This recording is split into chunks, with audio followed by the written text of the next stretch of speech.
Pretty creepy so far. Wow, this sort of material should carry a stern warning label.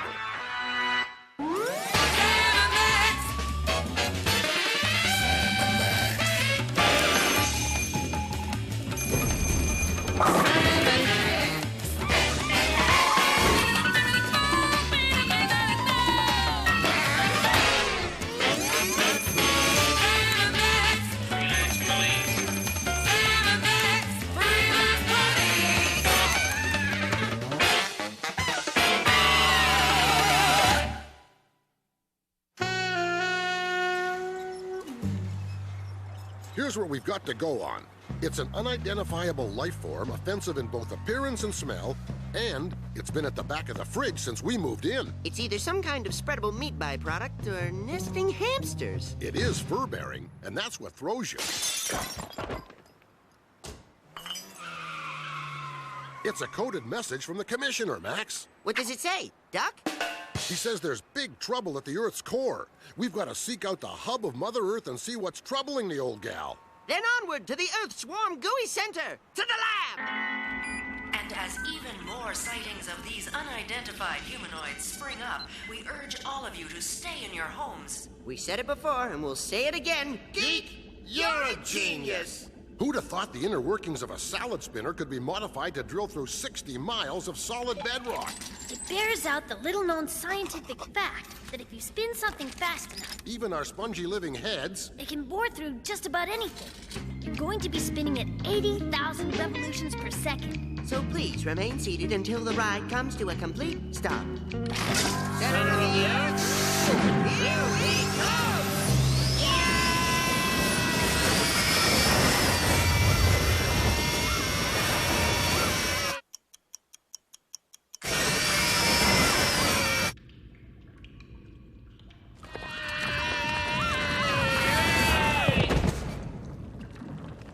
Wowee!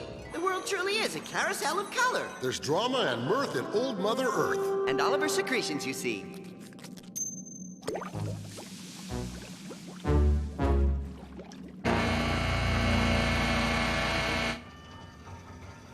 So this is the Earth's core, huh? It's not so hot. Speak for yourself, little buddy. My hat band is working overtime. Holy jumping weasel fritters on a hot cross bun. Look at that. Do you realize what this means? No, but let me guess! The Earth is going to superheat and explode, thereby reducing everyone and everything to an imperceptible haze of drifting atomic particles. That's right! And that alone is motivation enough for us to go willy-nilly with the controls. We gotta cool this puppy down. Looky there, Max. It's a horde of murderous inner dwellers. When there are 5 or more, the correct term is a clock.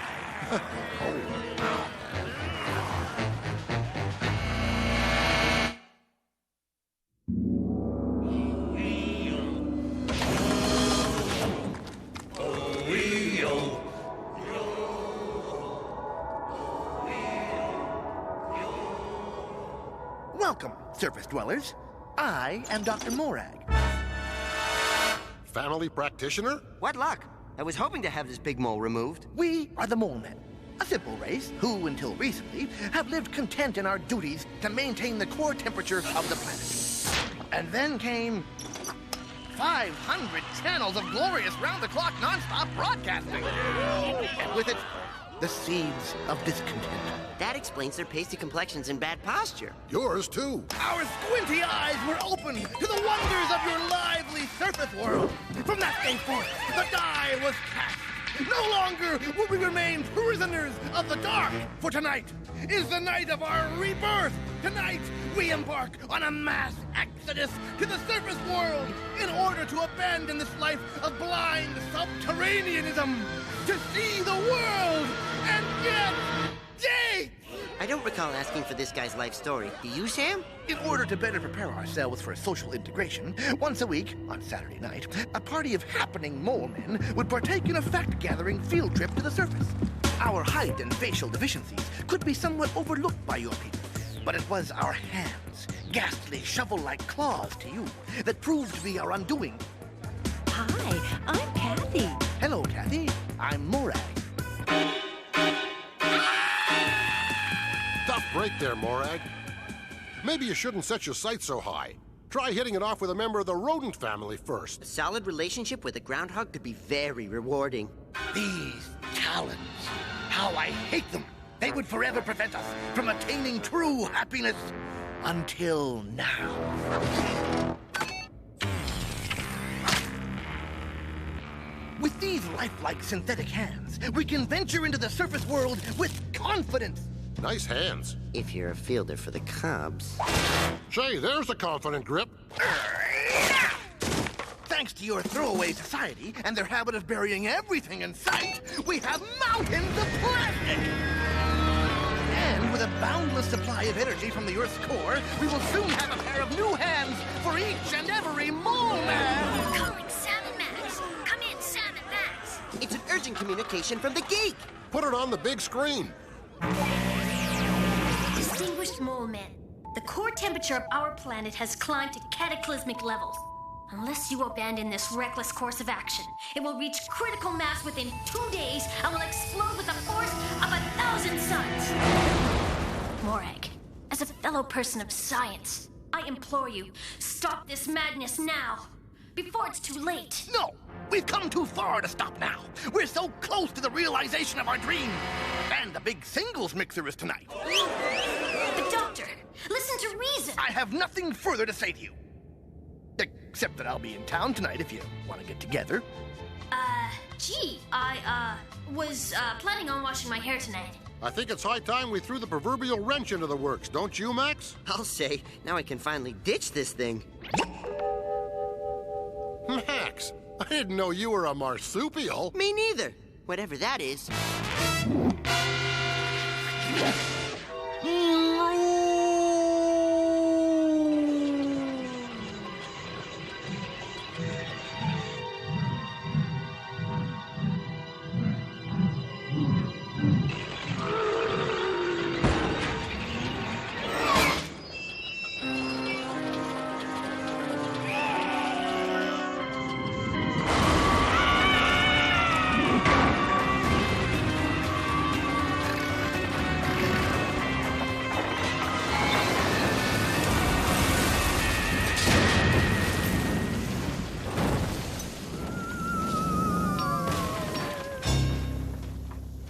One chance at happiness is no more. We are now forever doomed to a life of loneliness and despair.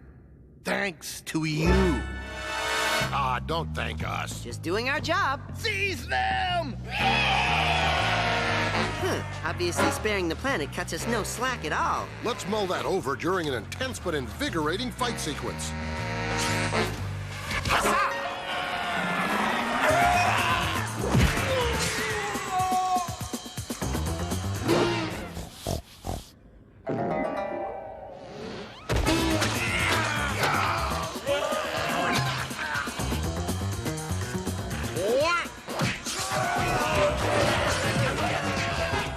No, prisoners! Into the core with them! You wouldn't have anything tucked away for putting smoking holes in things, would you? Just minty toothpicks. Then I guess this is the end. Look! Something there!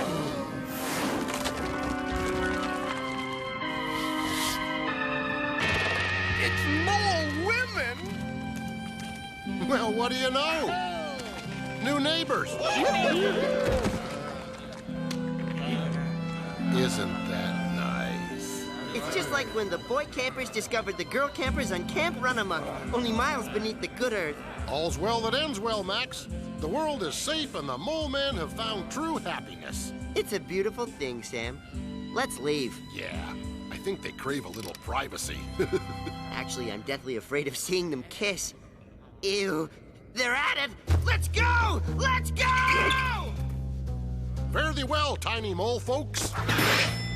What's that smell? Oh, Max.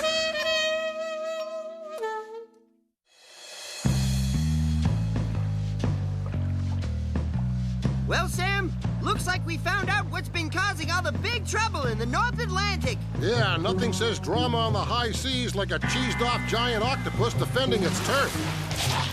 It's time we taught this ornery critter its proper place in the food chain, Max. I like them deep fried with lemon. From Hex Heart I stab at thee! For Pete's sake, I spit my bad breath at thee! The drama's done. The seas are safe once again for giant multinational fishing fleets to cast their drift nets with reckless abandon. We return victorious, proud with the scars of battle! Looks like I'm wearing polka dot jammies. But sadly, that cheap 2-bit Octopunk nabbed my pocket watch. Where exactly did you keep a pocket watch, Max? That watch had sentimental value, Sam. It had a secret compartment where I kept all my favorite toenail clippings. Well, I know this can never replace the one you lost, but here. It shines like the head of Mr. Papadopoulos. Where did you get it? It was an impulse purchase from that friendly street hawker. It's got all the bells and whistles. Button A is for regular time, B is for military time, C for your blood pressure, A and B turn it into a personal massager, A and B plus C shows your IQ. What happens if I press them all? Something altogether zany, I bet. Incredible. The pedestrian special effects, the hackneyed imagery. We're tumbling backwards through the ages. Ooh, time travel. That's way better than a toenail compartment. Where and when the heck are we? According to my new watch, it's... Oops. Holy mother of pearl and a sidecar going 80. We've rambled all the way back to the dawn of time. Careful, Max. Our slightest movement might alter the course of human history. The simple act of swatting a fly could change the Earth's entire timeline. Ooh. Now we'll see if all those science fiction stories are true.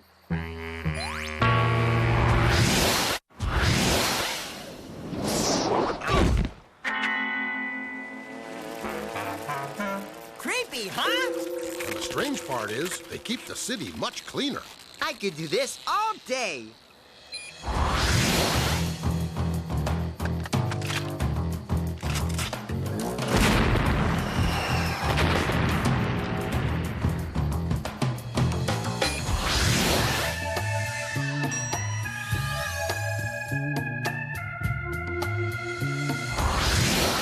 You know, Sam, playing fast and loose with Destiny is fun and all, but all this time travel reminds me of science class.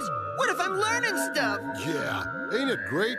The simple days of youth. Hey, that reminds me. There's a stop I want to make. You should have thought of that before we left, Sam. Not that kind of stop, doughhead. Although I did sneak behind a thirsty fern back in 2 million BC. I shudder to think of the repercussions that's gonna have.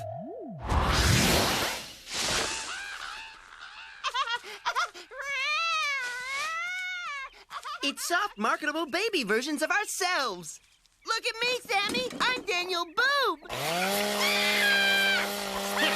You crack me up, Max. This sure stirs up a few long-suppressed memories. And explains all those sticky nightmares I have about possessed vermin headwear. Well, well, if it isn't Sam and Maxie, freelance scoobers. It's Melon Hargraves. Swaggering poster boy for unchecked bullyism. He delighted in rubbing your fur the wrong way. And stealing your lunch and giving you pink bellies. I can't watch. It's so demeaning. Pink bellies. I hated those. To this day, I hate those. Curse you, Melon Hargraves! No, Sam, we dare not interfere, lest we alter our own futures. You're right, Max. Sorry. Hey, now he's dressing you like a girl. Max? Max? Now remember, go for the soft underbelly first. Save the grisly bits for later. Words of wisdom, Gramps!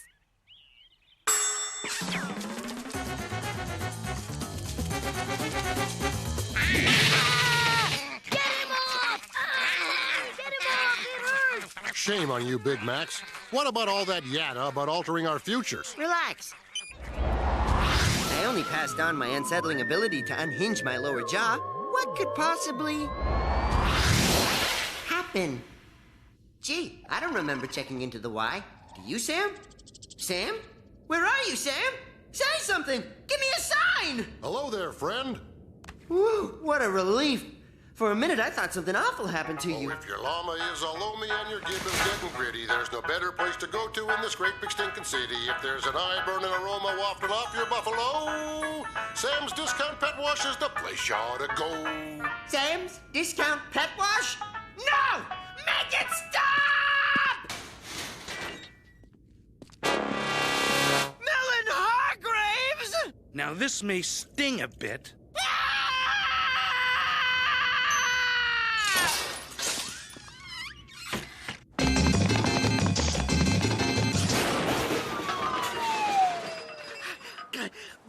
What have I done?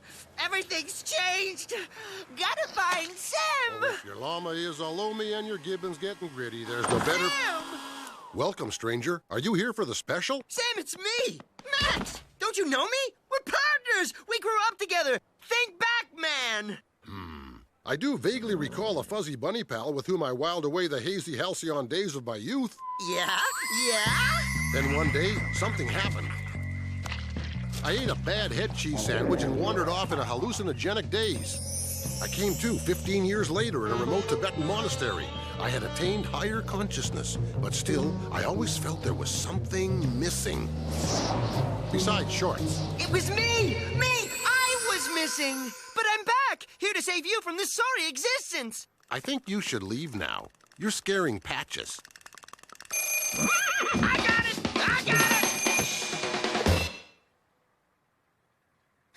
I guess I do got it. Hello? It's for you. Oh. Sam's Discount Pet Wash? Yeah. No. He said that? What did you say? Well, then what did he say? No. Was it the commissioner, Sam? Who's the commissioner? It was my booking agent. He says there's bad trouble in the North Atlantic. Something about a rogue octopus with a bad case of ick. A rogue octopus? It's deja vu all over again. Let's roll. Well, here we are, right back where we started. Must be how all these time travel shows go. Ring any bells? This is what we do, Sam. We're the freelance police. These are just licorice, right? Feel free to jump in anytime, Sam. Sorry. As a monk, I was taught to revere all life. We are one with even the lowest of creatures. Even if it's slapping you silly while going for your wallet? The path of violence can never lead to harmony. Ow! Now you're just being ridiculous. What's it gonna take to push this guy's buttons? A pink belly! He's giving you a pink belly, Sam! Come on! Have you no shame? Pink bellies. I hated those. To this day, I hate those. Curse you, Melon Hargraves! That's it! Second boy! It's only melon if you believe it! Welcome to your destiny, Sam! How do you feel? Kinda dizzy. But at last I found my true calling. The rash and reckless life of a freelance cop. I preened the ticks off my last cat. And I'm swearing off meddling with the fabric of time. Looks for all the world like things are back to normal, little pal. Sending that giant octopus back in time has restored the natural order of things. Or a reasonable facsimile. Did I mention that you cracked me up, Max? All the time, Sam. Now, this may sting a bit. Death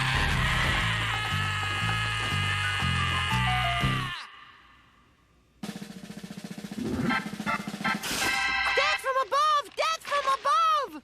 Hi, kids. How would you like to own your very own lovable paper bag Max Head hand puppet? I've got one, as do all the people I respect and admire. I like it. Here's what to do. Cut these shapes out of white construction paper. Then glue them onto a paper lunch bag in a face-like configuration. Draw Max's adorable features and the inside of his gaping maw on the bag. If you feel ambitious, you can include everything Max may have eaten in the last 24 hours. Make a bunch and use them to put on twisted puppet shows for the neighborhood kids, which will affect them later in life. Use it to communicate ideas and concepts to people of other lands. Max's terrifying head is a universal symbol of something or other. Keep one in your first aid kit, and don't forget to keep a spare in the family car, okay?